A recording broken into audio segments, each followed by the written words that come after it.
Bonjour et bienvenue à cette autre édition du Bulletin des régions, une émission produite grâce à la collaboration des télévisions communautaires autonomes associées à Cogeco. Bonne émission. Alors, qu'est-ce que ça évoque pour vous, le 5-10-15? C'est un espace absolument magnifique. C'était des belles professions dans ce temps-là? J'ai fait 40 ans, madame. Non. Je vois l'homme comme un arbre parce que l'homme prend racine comme l'arbre. Avez-vous l'impression qu'il y a une relève pour ça? Est-ce qu'il y a des jeunes qui vont... pour pas que ça se perde? C'est cette année que ça vaut vraiment la peine de venir au marché public. Ça représente une belle tradition, en fait, qui est un peu un porte-bonheur pour les pêcheurs.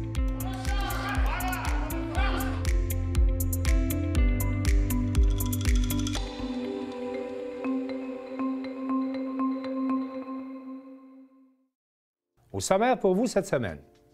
Dans Charlevoix, des intervenants de différents secteurs se concertent pour définir un plan de conservation des milieux naturels et de la biodiversité. Dans Rimouski, la Matapédia, un nouveau candidat pour le Bloc québécois. À Grande-Rivière, on visite les industries FIPEC qui fabriquent depuis 1967 casiers et filets pour la pêche au crabe, au homard et au bourgeot. À Joliette, un tapis rouge pour les vedettes d'une série de capsules vidéo sur la bientraitance dans les centres d'hébergement. À Plessisville, la fusion du service incendie avec les municipalités avoisinantes est une priorité pour la MRC de l'Érable. À Montmagny, 3 employés municipaux ayant sauvé une vie sont honorés. À Vaudreuil-Dorion, on souligne le départ du directeur général du Musée régional de Vaudreuil-Soulanges, Daniel Bissonnette, après 38 ans de loyaux services. À Val-d'Espoir, c'est le jour de la marmotte et Fred la marmotte se prononce pour une 5e année. Mais pour commencer cette émission, on va se rendre à Cap-Santé pour une journée acéricole qui regroupait des producteurs de sirop et des équipementiers. Aubert Tremblay de CJSR y était. On organise des journées acéricoles depuis plus de 40 ans au MAPAC. On a commencé dans les cabanes à sucre, on est rendu dans des salles plus grandes. On a 12 journées acéricoles au niveau du Québec. On va faire un peu d'histoire d'invasion biologique. Vous allez voir que c'est pas... Ça a évolué avec le temps. À l'époque, on avait quelques kiosques dans le fond de la salle. On essayait de gérer les deux ensemble. Maintenant, on parle plus pratiquement d'un salon, un salon d'exposants avec une salle de conférence. On a la même formule à peu près partout. Ça permet d'aller chercher l'information au niveau des équipementiers. De mon côté, j'organise celle de Cap-Santé avec le club acéricole, Madame No. Le club existe depuis 1994 pour la région de Portneuf, mais qui regroupe en réalité de la capitale nationale jusqu'à Mauricie. On a à peu près, bon an, mal an, autour de 80-85 membres. Ce qu'on fait en réalité au niveau du club, c'est d'amener un soutien, que ce soit un soutien au niveau production ou un soutien au niveau de la qualité du sirop d'érable. C'est un membership là, qui est volontaire. La façon que ça fonctionne, il y a ce qu'on appelle les réseaux agri-conseils. Les réseaux agri-conseils, eux autres, là, c'est pour toutes les productions agricoles. Notre production agricole, en ce qui nous concerne, le producteur peut aller chercher pour un producteur conventionnel 50% de subvention. Cette subvention-là vient rencontrer mes honoraires. Ou s'il est producteur biologique, là, c'est 65% de subvention qu'il peut aller chercher. Les producteurs, ça va de 500 entailles à 130 000 entailles environ. Là. C'est un succès année après année. On a des assistances records. C'est pas juste les membres du club là, qui s'en viennent ici. Là. C'est tous les producteurs acéricoles sont invités à venir ici. Quand je dis producteurs acéricoles, tu as 2 érables en avant de ta maison, puis tu veux les entailler, tu peux venir aussi, là, puis venir jaser avec des gens. Là. Puis là, il y a combien de participants aujourd'hui? Aujourd'hui, on m'a dit tout à l'heure, on était autour de 110-111 personnes. On offre des vestes pour acériculture. Ça s'enfile comme un manteau. On est à Saint-Côme-Linière. Ah, Saint-Côme-Linière. OK, vous n'êtes pas dans Port-Neuf? Non. Tu velcro ici pour les petites pièces. De chaque côté, on a une courroie pour mettre des chutes. Ah oui, exactement, oui. Les poches, ils sont battantes. Fait que quand ils sont pleines puis qu'on se penche, ils se videront pas. On a la bannière Agrizone à l'intérieur de notre bannière BMA, qui est la partie agricole et acéricole. Donc, on vend les cannes de sirop d'érable, entre autres. Et tout ce que les gens ont besoin pour réparer, entailler, transformer, emballer et nettoyer. CDS, c'est un manufacturier, un distributeur d'équipements acéricoles au Québec. Donc, on fait l'installation, puis la vente, l'expertise de tous les équipements acéricoles. De l'arbre jusqu'au baril de sirop. Puis ça, c'est basé où? La maison mère est à Saint-Lazare-de-Bellechasse. Nous, notre magasin pour la région aussi est situé à Portneuf.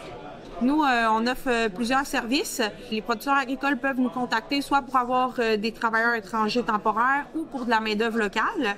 Puis les chercheurs d'emploi peuvent nous contacter pour se trouver un emploi en agriculture. Donc, on promouvoit aussi les emplois agricoles. Technoforêt Énergie, c'est une compagnie qui a développé un brûleur, qui est le brûleur Vesta, pour une insertion dans des évaporateurs, peu importe l'évaporateur qui est sur le marché.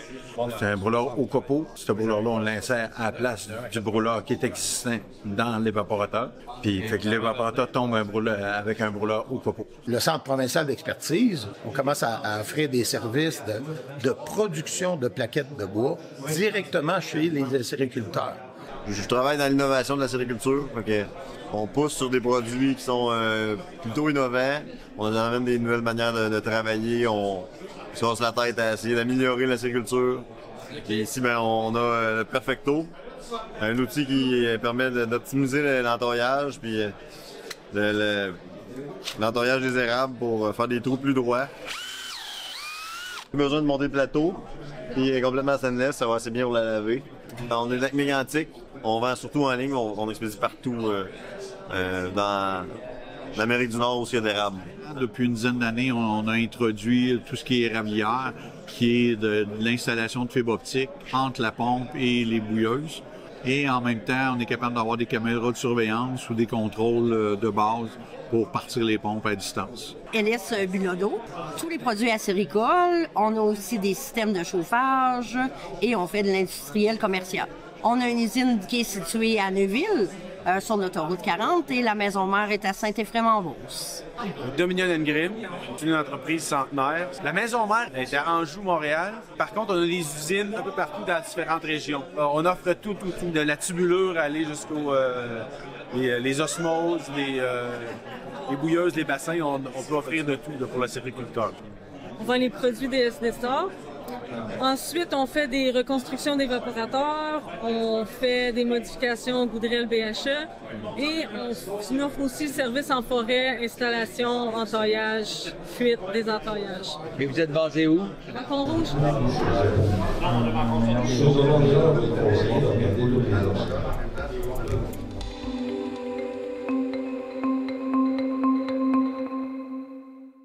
L'organisme La Région de la biosphère de Charlevoix a convié les différents intervenants à un atelier de co-création d'un plan de protection des milieux naturels. Un reportage de Mathieu Larivière de TVCO. La Corporation de la Réserve de la biosphère de Charlevoix ne ménage pas les efforts pour protéger le territoire charlevoisien. Au cours de la dernière semaine, l'organisation a convié plus d'une trentaine d'acteurs du milieu pour définir une vision élargie de l'avenir de l'aménagement et de la conservation dans Charlevoix. La dernière fois, le dernier atelier qu'on avait tenu, c'était 4 ateliers avec des acteurs sectoriels, donc de différents secteurs. Là, on avait tourisme et loisirs, on avait communauté autochtone, environnement, on avait des gens du municipal social et des gens du secteur primaire, donc tout ce qui est exploitation là, agricole, forestière, minière éolienne, tout ça. Donc, c'est pour entendre leurs préoccupations en lien avec la conservation du territoire, ce qui se fait déjà, c'est quoi les priorités de conservation. On a rassemblé tout ça, puis là, on en vient à proposer là, des objectifs de conservation. Vous voyez, il y a des écrans à chacune de vos tables. On va travailler ensemble avec un outil qui s'appelle Miro aux tables. La région de la biosphère se dit ouverte à entendre les préoccupations régionales afin de travailler en concertation pour préserver les écosystèmes naturels. On va venir valider les objectifs proposés avec l'ensemble des participantes.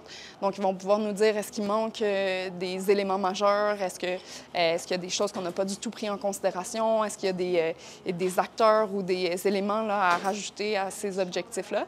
Et essayer de cibler aussi des experts qui vont pouvoir nous permettre d'aller plus loin dans ces objectifs-là, parce que là, c'est des objectifs très généraux, mais on veut que nos objectifs soient SMART, donc qu'ils soient, qu'il y ait un indicateur temporel, des indicateurs de réussite à aller identifier. Puis ça, on a élaboré là, la majorité des objectifs, mais on veut venir le valider avec les experts là, dans chacun des domaines. Donc, c'est ce qui va suivre. Mais l'objectif aujourd'hui, c'est d'identifier ces experts-là. L'idée derrière cette mise en commun réflexive vise à déterminer un mécanisme de suivi des aménagements qui ont cours dans les divers milieux environnementaux de la région. Donc, on en est venu à cibler 6 milieux naturels clés, donc de s'assurer que l'ensemble de nos milieux naturels est couvert par le plan de conservation. La région de la biosphère souhaite ainsi mettre en œuvre des mesures de protection pour l'estuaire et le littoral du fleuve Saint-Laurent, les milieux humides, les milieux forestiers, les milieux hydriques, les friches et les prairies agricoles, ainsi que les milieux subalpins. Ce qui nous reste à faire suite à l'atelier d'aujourd'hui, ça va être d'aller créer ces petits comités d'experts-là pour valider les objectifs, donc les rendre smart. Suite à ça, nous, il restera là, à finaliser le plan, puis le lancer publiquement, là, en faire l'annonce publiquement, faire l'engagement des parties prenantes aussi, s'assurer que chaque personne porteuse d'une action va la mettre en œuvre. Puis, suite à ça, on va lancer le suivi de la mise en œuvre. Là. Mais grosso modo, là, ça va être de l'annoncer publiquement. À savoir si les citoyens pourront suivre les débouchés de ce plan de conservation, Amélie Adam indique que la région de la biosphère penchera au cours des prochains mois sur la meilleure façon de tenir la population informée. C'est sûr qu'on a plusieurs outils qu'on veut rendre disponibles à la population, d'autres projets en cours actuellement. Donc, c'est beaucoup une cartographie interactive de toutes les données, toute la priorisation des milieux naturels, les services écosystémiques aussi qu'on va rendre disponibles. Mais au niveau du plan d'action, du plan de conservation, pour le moment, j'avoue qu'on n'y a pas encore réfléchi. Là. La région de la biosphère de Charlevoix a été fondée en 1988 et est reconnue par l'UNESCO pour sa mission de sensibilisation et d'accompagnement dans la mise en place de pratiques qui allient le développement durable et la conservation de la biodiversité sur notre territoire.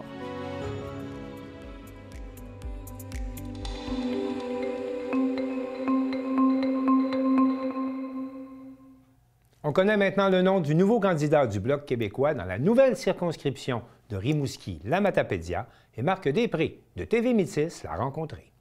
Eh bien, Maxime Blanchette-Jonca, c'était l'Assemblée de fondation. Bon, un moment historique, en quelque sorte. Exactement. Je suis très fier. J'étais très fébrile avant la présence de ce matin ici de nombreux militants et militantes, des gens de la Métis, des gens de la Matapédia, de Rimouski-Neigette et les Basques. Alors, un grand territoire, on peut se le dire. On a une très belle région au Bas-Saint-Laurent, mais force est de constater que le pari est réussi, mais aussi s'est lancé pour cette nouvelle circonscription. Alors, les gens du Bloc québécois, les militants et les militantes qui ont répondu à l'appel ce matin, un samedi un peu frisquet, mais c'est pas le froid qui arrête les militants et les militantes du Bloc québécois, des gens qui sont engagés, qui sont fiers de participer aux instances du parti politique et également, qui nous permettent de jaser de politique. On aime bien ça.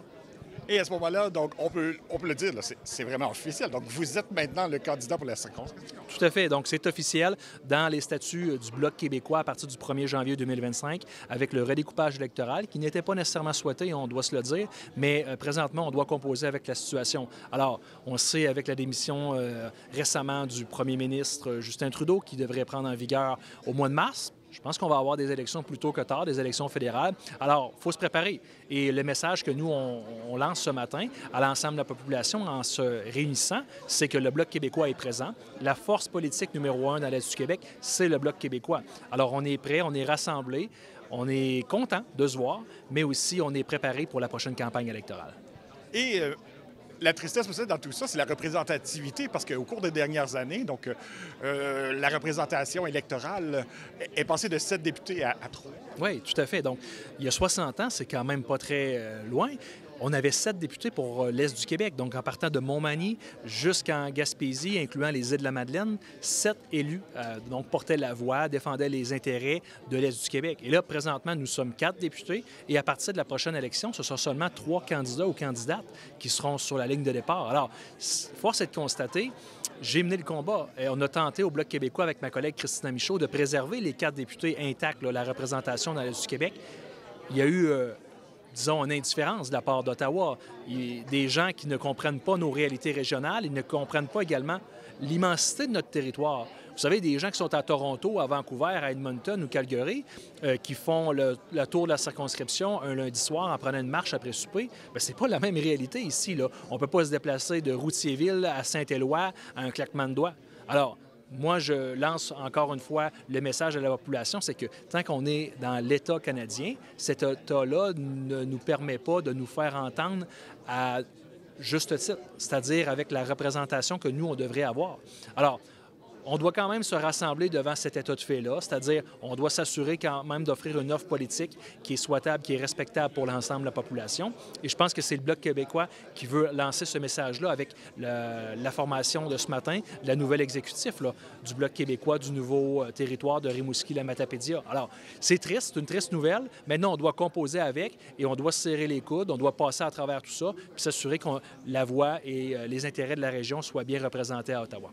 Et à ce moment-là, bon, à la veille de futures élections, donc dans quelques semaines possiblement, est-ce que vous avez déjà identifié vos chevaux de bataille? Oui, je vous dirais, les chevaux de bataille restent quand même ceux de l'actualité qu'on connaît dernièrement. Bien sûr, le coût de la vie, c'est quand même quelque chose qui revient fréquemment.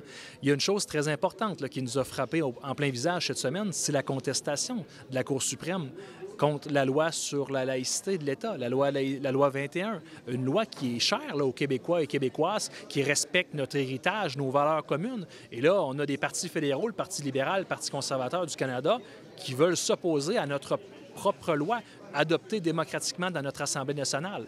Concrètement, ils veulent prendre notre argent pour défaire une loi qui a été votée et adoptée par nos représentants à Québec. Alors, c'est assez incroyable. Je pense que sur la question de l'identité, de la culture, la défense également des enjeux de l'immigration, avoir une immigration qui est responsable ici en région. Et on a remarqué au cours des dernières années, ça a été complètement une déroute totale avec le Parti libéral du Canada qui a ouvert les valves, mais sans planifier les besoins, notamment en services publics, que ce soit les soins de santé, garderie, éducation, et voire même l'ensemble des infrastructures. Alors, je pense que c'est des enjeux qui vont revenir. Évidemment, on comprend également avec la menace de tarifs douaniers là, avec la nouvelle administration américaine, donc sous la présidence de Donald Trump, ça peut jouer bien des choses. Alors, je pense que ça, il y a encore beaucoup de choses à confirmer, mais force est de constater qu'on devra également être aux aguets, s'assurer que l'ensemble des acteurs socio-économiques soient prêts à bien réagir, mais d'avoir un soutien pour les entreprises ici de chez nous, là, notamment dans la foresterie, dans l'agriculture, qui pourraient être lourdement impactées avec l'imposition de tarifs douaniers de la part des Américains. Donc, vous sentez que ça inquiète les gens présents? Oui, il y a une forme d'incertitude dans l'air actuellement. Vous savez, on a un voisin américain qui, à chaque jour, lorsqu'il se lève, la chanson change. Alors, comment on fait pour composer avec ça? Moi, je crois que la solution est la suivante. Premièrement, il ne faut pas céder à la panique. Il faut s'assurer aussi de ne pas céder au chantage. Il faut être fin prêt, avoir un plan, faire de la diplomatie et, je dirais, une solution souhaitée, évidemment, qui n'est pas une mince tâche, c'est de faire entendre la voix de la raison auprès de nos interlocuteurs américains. C'est-à-dire que le Québec et le Canada sont des partenaires économiques importants, mais des partenaires économiques fiables et de confiance. On l'a prouvé au cours des dernières années. Alors, de faire du commerce avec les Américains, c'est pas vrai que du jour au lendemain, ça devient inquiétant pour les Américains. Alors, le Bloc québécois est déjà en préparation pour faire la représentation avec des représentants américains, voire des représentants mexicains, pour s'assurer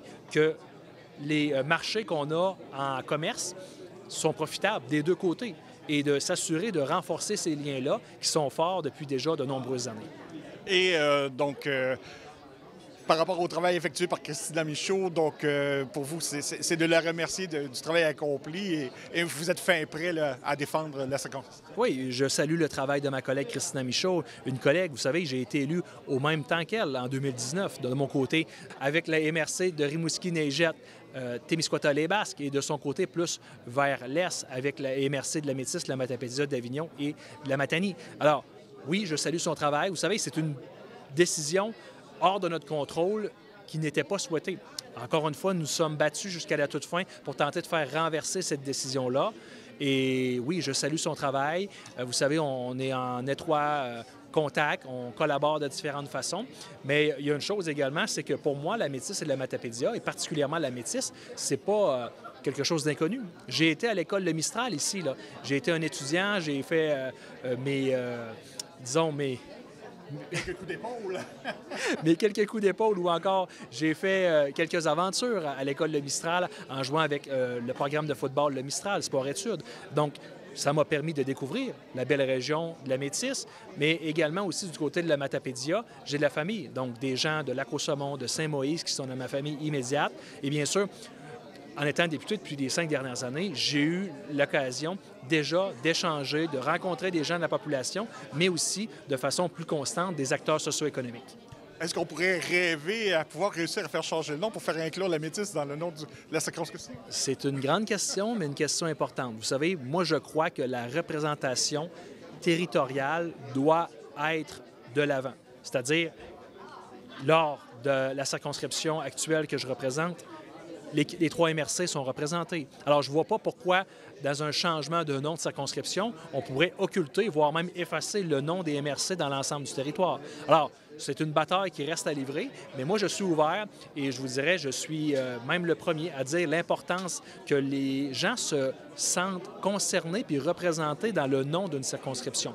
Alors, reste à voir comment ça pourrait se dessiner parce que vous savez que le Parlement est fermé jusqu'à la fin mars, mais rien n'est possible.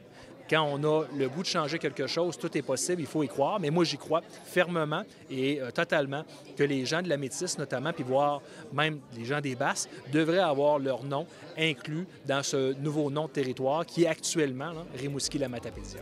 Merci beaucoup. Merci à vous.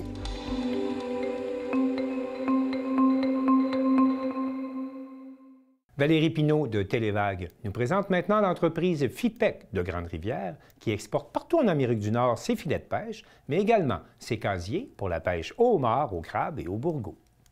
Fondée en 1967 par 3 frères Desbois, les industries FIPEC ont d'abord offert la vente d'articles pour la pêche commerciale ainsi que le montage et l'assemblage d'engins de pêche. L'entreprise a diversifié sa production en créant notamment, à compter de 1985, des filets protecteurs pour le sport. En 2013, les industries FIPEC ont fait l'acquisition de l'entreprise La Fine Mouche, une compagnie reconnue dans la vente d'articles de pêche commerciale, notamment dans la fabrication de différents casiers utilisés pour la pêche au crabe, au homard et au bourgeot. C'est à partir de ce moment que les industries FIPEC sont devenues l'un des principaux distributeurs de l'Est du Canada et ainsi que leurs filières de filets faits sur mesure sont distribuées partout en Amérique du Nord. Comment ça se fabrique un casier de homard? Le casier de homard, d'abord, la broche arrive en rouleau. Okay. Elle est découpée en pièces. Puis après ça, bien, les pièces sont pliées puis assemblées. Puis les entrées sont faites manuellement aussi par d'autres personnes. Là. Les entrées et les prisons qu'on appelle là. Okay. Ça prend combien de temps à faire un casier? Ben, ça dépend vraiment du type parce qu'on personnalise vraiment beaucoup les casiers. Okay. C'est tout dépendant de la demande du client. On en fait peut-être, je sais pas, 50 à 400 par jour. La broche, elle arrive-tu comme enrobée d'un produit? Ou... C'est de la broche galvanisée, okay. Enrobée de la vinyle. La vinyle. Okay. Ouais. C'est quoi la différence de fabrication avec un casier pour le crabe des neiges? Ben, c'est vraiment pas la même chose du tout. Ces structures ne sont pas faites du tout. Les structures, vraiment, le crabe des neiges, c'est vraiment des structures d'acier où le fer va aller jusqu'à 1,4 pouce de diamètre. Okay. C'est beaucoup plus lourd, beaucoup plus résistant aussi. Là. Est-ce que c'est vous qui élaborez la forme circulaire au casier? Ouais, pas avec FIPEC, mais dans le temps, oui, on était des premiers des précurseurs à utiliser le casier qu'on appelle style japonais. Là. Okay. Mais pourquoi la forme circulaire? Ben, c'est pour s'empiler. Ah, ça s'empile mieux. C'est sur le bateau, là, la manipulation sur le bateau. Ça fait que quand tu déménages tes casiers, c'est beaucoup plus facile qu'avec un casier carré. Là. OK. Puis est-ce qu'il y a juste comme une grandeur standard d'un casier d'homard? Non. Il y a trois tailles particulière pour le crabe des neiges. Mais là encore, on est vraiment sur mesure, sur la hauteur, les angles, tout de bas. Chaque pêcheur a ses préférences. C'est combien de temps à fabriquer un casier pour le crabe? On fait à peu près une 40 par jour. Là.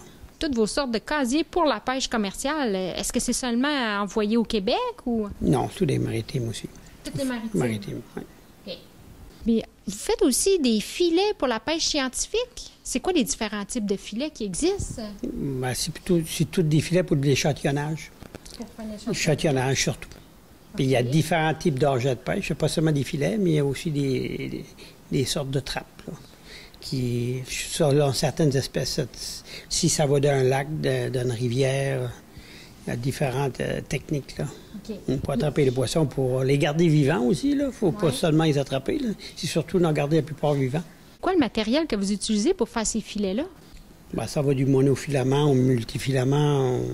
C'est quoi la différence mono ou filet? Monofilament, c'est plus quelque chose comme le fil de pêche de nerf que vous utilisez pour pêcher le hareng ou aller pêcher le maquereau. OK. Ben, le fil, la plupart du temps, c'était monofilament. Le multifilament, ça ressemble plus à un nylon. C'est plus un nylon, là. Puis on a un troisième type aussi, qui est le polypropylène, là. OK. Vous faites aussi, vous avez un département filet fait sur mesure. Ça s'adresse à quel genre d'activité, ces filets-là? Ben, tout ce qui est tous les sports. OK. Tous les sports. Ben, toutes les municipalités, on travaille au niveau des arénas. OK. Les filets de golf, les filets de soccer, baseball, tennis, softball, pickleball, tous les sports. On va aussi au des filets pour les chevaux. Ah, Le filet pour les chevaux pour mettre les balles de foin dedans. Après le projet, on est un peu partout là, avec Hydro-Québec, Bombardier, les Rivières-de-Breton, les filets de protection, de sécurité. Ben, les filets pour les remorques. C'est pas des gros volumes, mais on a une douzaine de personnes qui travaillent à l'année. OK. Vos filets puis les casiers, c'est fait où? Ici. Ici, à Hopeton. À Hopeton et Garde-Rivière pour les filets. OK, aux 2 points. Oui. Mais au Hopeton, on fait casier mort, casier à crabe, puis le filet aussi. OK. Puis est-ce que c'est tout fait à la main, les filets? Oui, c'est beaucoup de travail manuel. OK. Puis en tout et partout, aux 2 points de vente, là, vos 2 bureaux, il y a combien d'employés? En pointe, 40-45. Vos produits sont vendus où? Ben, au magasin d'Hopeton, puis un autre à Garde-Rivière. Okay. Vous avez-vous un site aussi? Oui, on a un site web aussi. Là. Ben, c'est sûr, on a les vêtements de travail. Là. Okay. Les vêtements de travail, bottes, vestes, pantalons. On a aussi tout ce qui est accessoires de bateau pour la réparation de bateaux, pour charger les pièces de rechange pour les bateaux. On est pas mal fort au niveau de la pêche sportive aussi. Là. Mm-hmm. Puis un peu de la chasse. Là. On a toujours des nouveaux produits en développement. Grâce à leur expertise et à leur savoir-faire, les industries FIPEC ont su s'imposer comme une référence incontestée dans le domaine des articles de la pêche et de la navigation, ainsi que pour le travail et les loisirs. Les industries FIPEC continuent d'innover en développant de nouveaux produits pour répondre aux besoins évolutifs des pêcheurs professionnels et amateurs.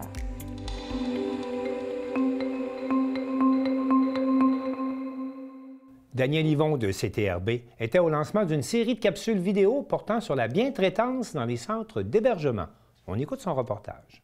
Le 22 janvier dernier, au centre d'hébergement Saint-Eusèbe de Joliette, a eu lieu un tapis rouge très spécial. Ce tapis rouge était composé de résidents, de préposés aux bénéficiaires, d'intervenants et de gestionnaires de 3 centres d'hébergement, soit Saint-Eusèbe, Saint-Jacques et Sylvie-l'Espérance.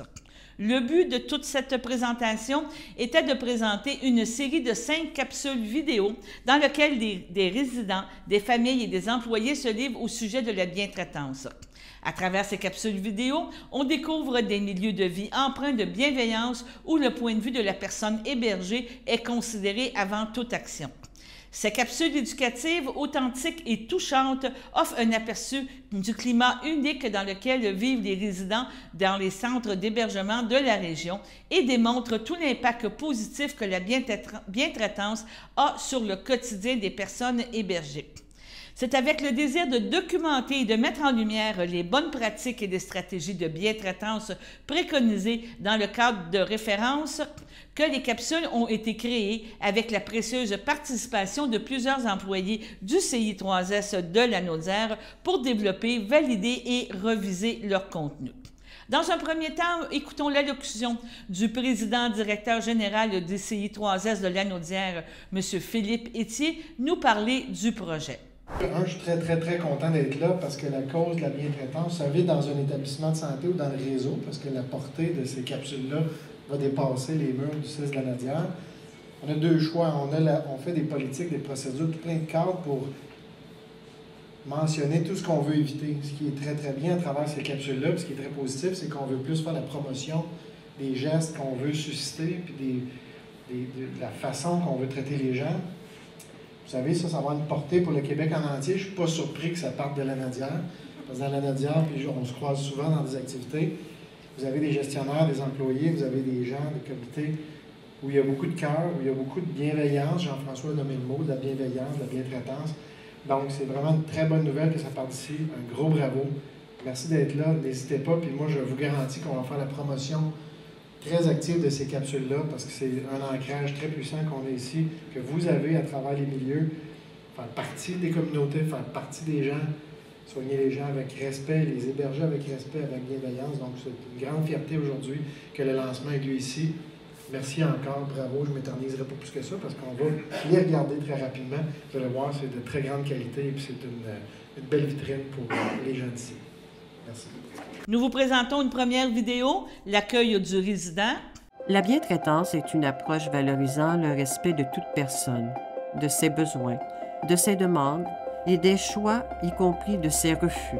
Elle se construit par des interactions et une recherche continue d'adaptation à l'autre et à son environnement. C'est un moment qui n'est pas facile, l'arrivée, l'accueil. Quand on arrive au CHSLD, on est un peu face à quelque chose qu'on se dit, mon Dieu, tout va trop vite. C'est la journée primordiale de l'hébergement. Notre rôle à nous dans la bientraitance, dans la bienveillance, dans le respect, c'est surtout de s'assurer que cette journée-là, c'est apaisant, c'est rassurant, et puis qu'on part déjà très bien l'hébergement d'un papa ou d'une maman.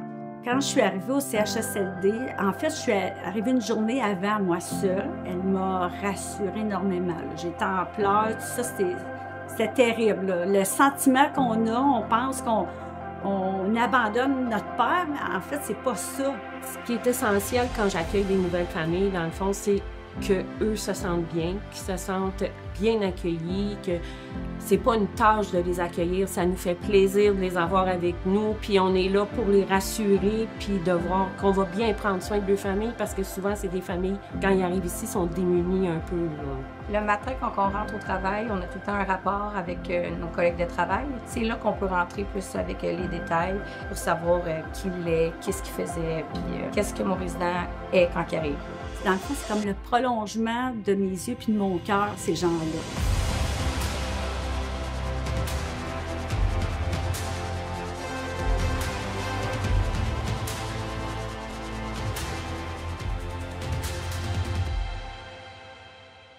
Nous vous invitons à découvrir les 5 vidéos sur le site YouTube du CI3S de Lanaudière. Bonne écoute!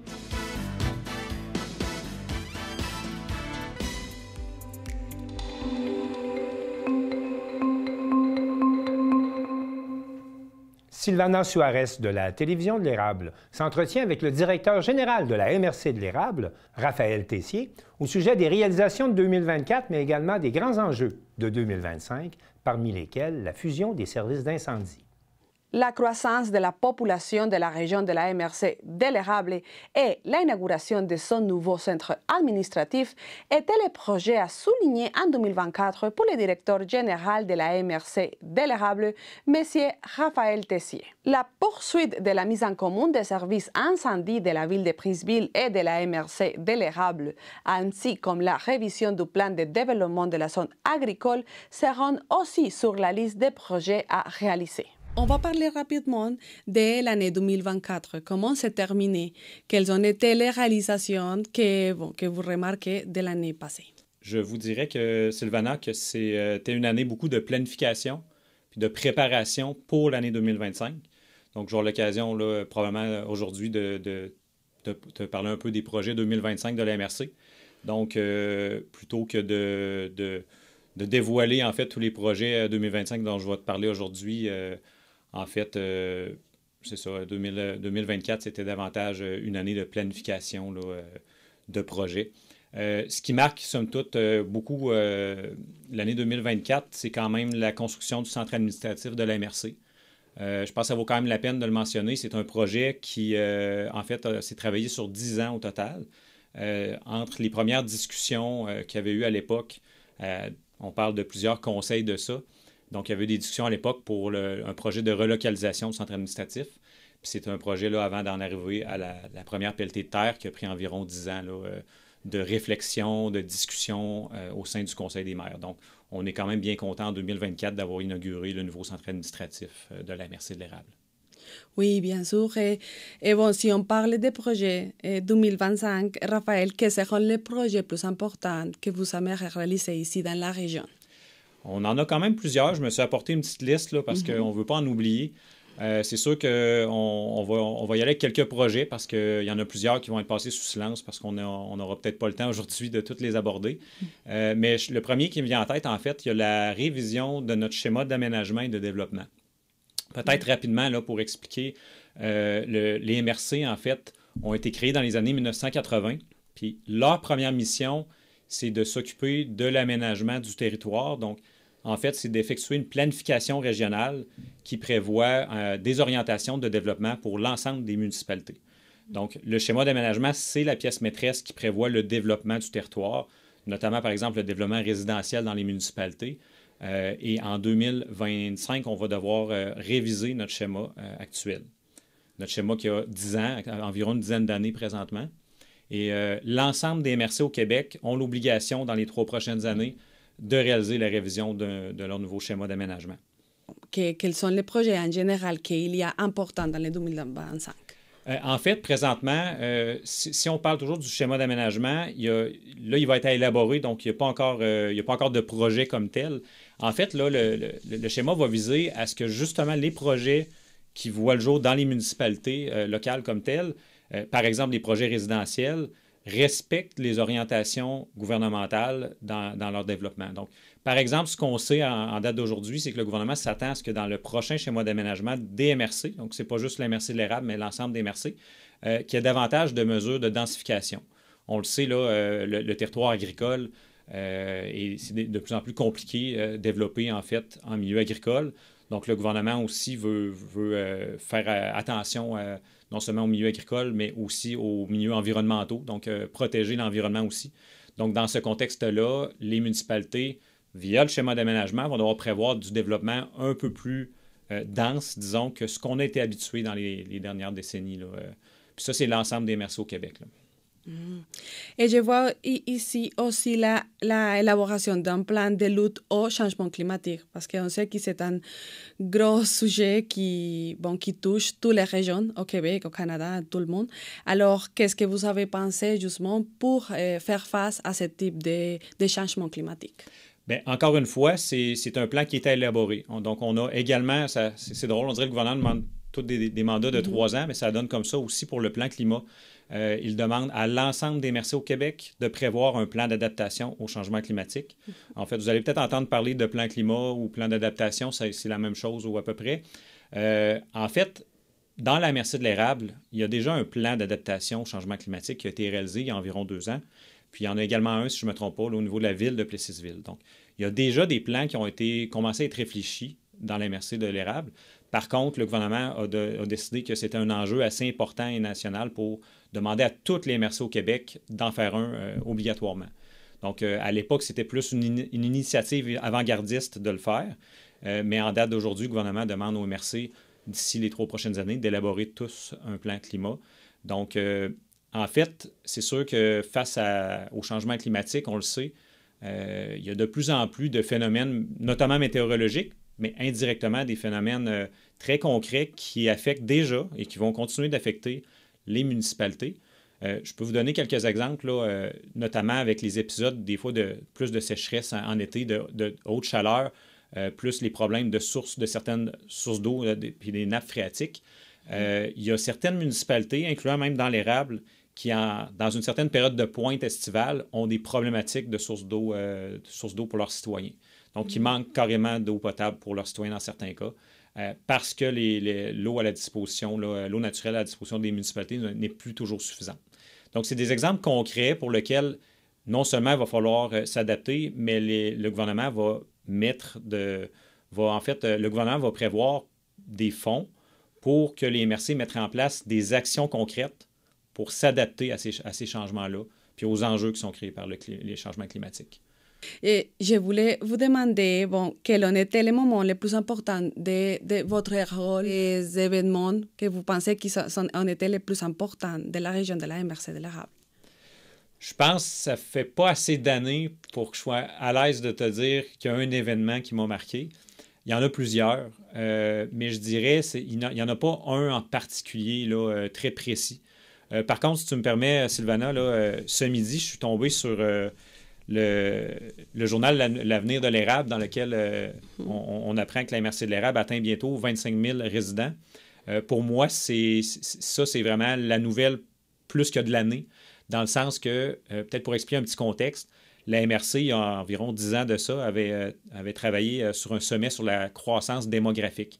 La MRC de l'érable a subi, en fait, pendant plus d'une décennie, je n'ai pas le nombre d'années exact, mais pendant plus d'une décennie, la MRC de l'érable était sur je dirais, une diminution là, de la population. Puis c'était vraiment une tendance qui était lourde et continuelle. Donc, d'année en année, la population diminuait. Et on va espérer que ce ne soit pas une tendance temporaire, mais on constate depuis environ 3 ans, 3-4 ans, que la tendance semble s'inverser. Donc, on reste prudent. Comme on dit, on ne s'assit pas là, sur nos lauriers, mais c'est très encourageant de voir que de plus en plus de gens choisissent l'érable comme milieu de vie. Puis je crois que les chiffres de population le témoignent très bien, là. Donc, si on se dirige tranquillement vers la barre symbolique des 25 000 résidents, je crois que c'est le résultat de plusieurs actions municipales et régionales qui ont été faites au cours des dernières années.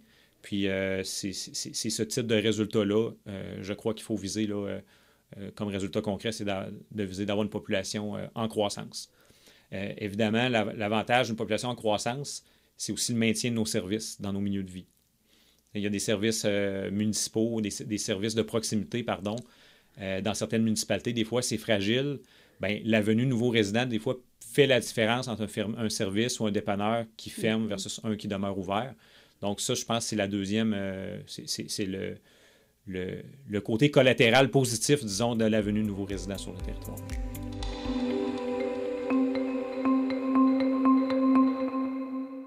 La Ville de Montmagny a tenu à honorer 3 employés municipaux qui ont sauvé une vie durant la baignade à la piscine municipale. Le moins que l'on puisse dire, c'est que l'heure de Nicolas Gaudreau n'était pas venue le 23 octobre dernier. Tous les axes étaient effectivement alignés pour lui permettre de survivre au malaise cardiaque qu'il a subi lors d'un bain libre à la piscine Guylaine-Cloutier de Montmagny.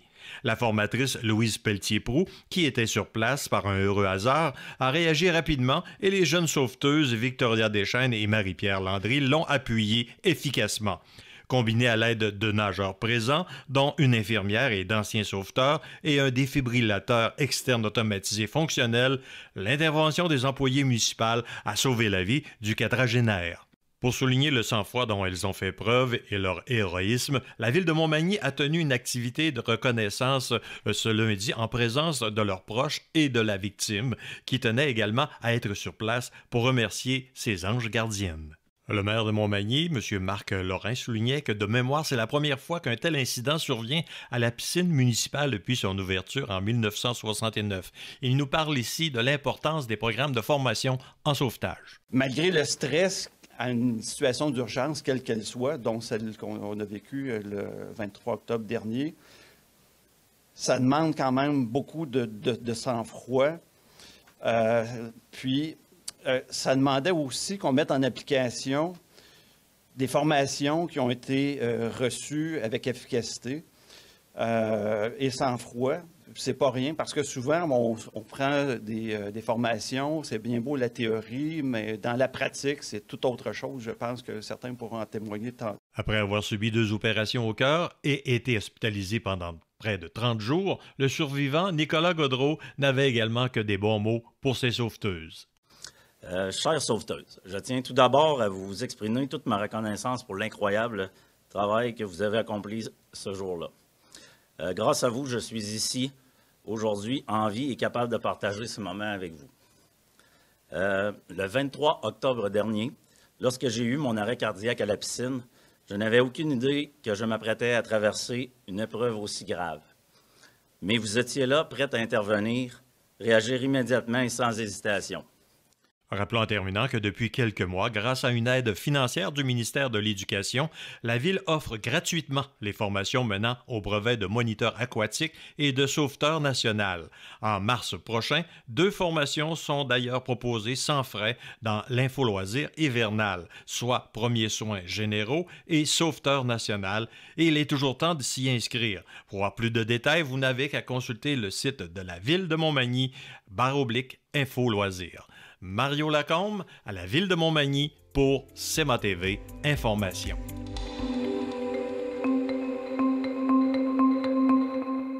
Chantal Bédard de Cessure.tv était à la soirée hommage à Daniel Bissonnette qui quitte ses fonctions de directeur général du Musée régional de Vaudreuil-Soulanges après 38 ans de loyaux services. On écoute son reportage. Le Musée régional de Vaudreuil-Soulanges tourne une importante page de son histoire. En effet, l'institution muséale dira au revoir à la fin décembre à son directeur général Daniel Bissonnette, qui prendra sa retraite au terme de 38 ans de service. C'est sur la télé l'a rencontré lors d'une soirée hommage afin de souligner son départ. Aujourd'hui, Daniel, nous te rendons hommage pour tout ce que tu as accompli. Daniel Bissonnette est indissociable du Musée régional de Vaudreuil-Soulanges. Sous sa direction, le musée a su évoluer, se moderniser, tout en restant fidèle à sa mission. À travers ces 4 décennies, M. Bissonnette a souvent mentionné son admiration devant la force des liens humains. Des collaborateurs, des bénévoles, des membres du conseil qui ont permis au musée de se hisser parmi les institutions culturelles les plus respectées, et ce, à la grandeur du Québec. On prend notre retraite. Est-ce qu'on pourrait dire mission accomplie? Je pars heureux de ce qui a été accompli, puis c'est ça qui me rend serein aussi, entre autres, c'est la solidité de l'équipe en place, l'appui de la région aussi à cette institution-là. Quelqu'un, là, je dois vous confier, m'aurait affirmé en fin d'année 83, lors de mon engagement au Musée régional de Vaudreuil-Soulanges à titre de préposé à l'accueil et technicien aux expositions, que j'y serais encore au bout de 4 décennies. Ben, je l'aurais probablement perçu, pour être poli, comme étant un illuminé. On a été témoin de l'évolution et de l'orientation que tu voulais lui donner. Le musée s'est imposé au fil des ans comme un meneur de la vie culturelle dans notre région. Tu as su nous transmettre ton humanité, ainsi que le plaisir et l'importance de travailler en équipe, afin d'offrir aux visiteurs une expérience unique et chaleureuse. Grâce à ta vision et ta détermination, le musée est en constante évolution, toujours de son temps et tourné vers l'avenir. Est-ce qu'on a un message ou un conseil pour la relève, pour la suite, pour ceux qui vont prendre en main l'œuvre réalisée? C'est payant d'être patient, mais un des défis, c'est ça, ça va être de demeurer un secteur attractif pour les plus jeunes générations. Ce travail m'a aussi permis de rencontrer et d'échanger avec des gens d'horizons divers sur leurs passions, leur métier, leur famille, milieu de vie, implications, préoccupations et rêves respectifs. Ça, plusieurs l'ont noté. Moi, j'ai adoré ce travail-là pour ça. Rencontrer les gens puis apprendre des gens. Ben, j'ai envie de dire, vive Daniel! Vive Daniel!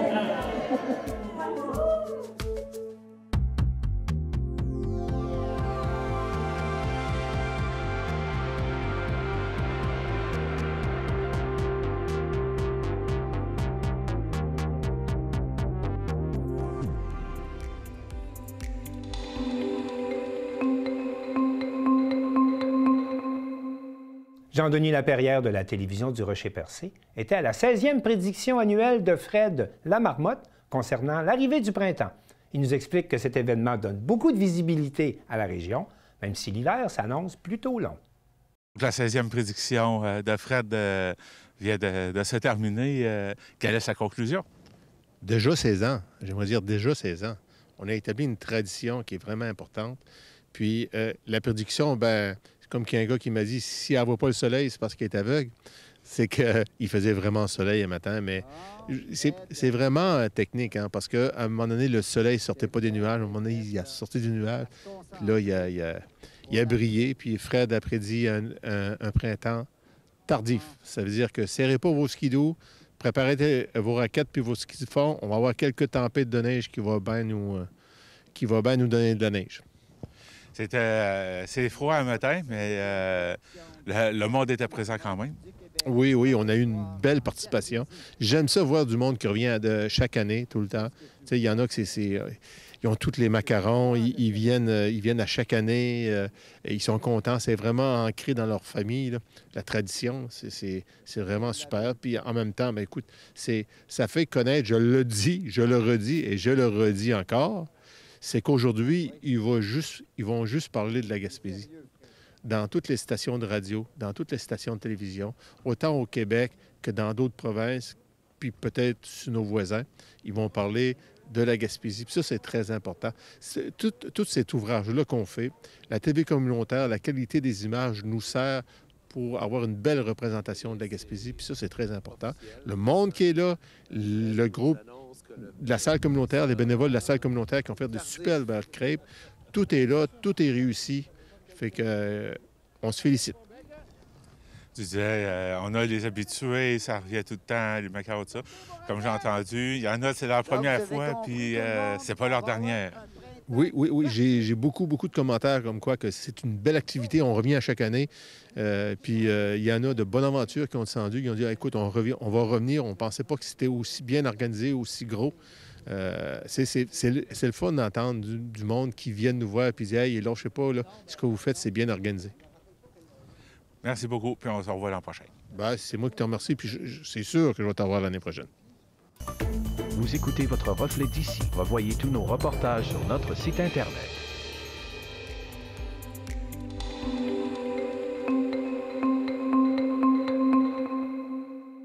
C'est tout pour le Bulletin des régions cette semaine. Je remercie toutes les stations de télévision participantes et je vous dis à bientôt.